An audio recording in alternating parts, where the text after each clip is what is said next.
The Street Fighter 30th Anniversary Collection is a nostalgic overload with 12 games from Capcom's acclaimed fighting franchise.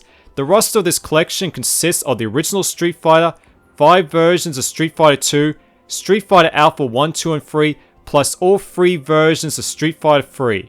Across the board, the emulation is excellent with the exception of this weird text bug.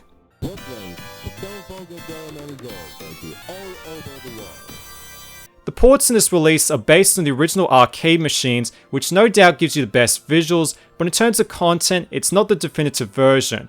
For example, the ports of Alpha 2 isn't based on the Gold version, and Alpha 3 is missing all the extra characters in the previous home conversions, like the PSP port. Finally, there's the amazing arranged music in the 3DO version of Street Fighter 2, which obviously didn't make the cut. It's not a deal breaker by any means, but the absence of content like this makes the collection feel less complete. Also, where the hell is Pocket Fighter? That game is awesome!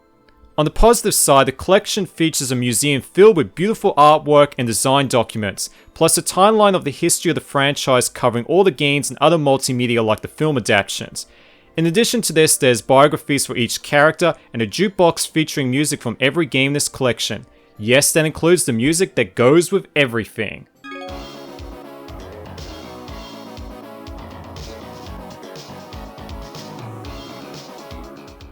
As for the back end, there's a range of options such as save states and the ability to switch between the 4x3 and 16:9 ratio, but with the exception of the first Street Fighter and Street Fighter 3 Second Impact, all these games are rendered natively 4x3. The widescreen mode will simply stretch the image and not offer a native widescreen output.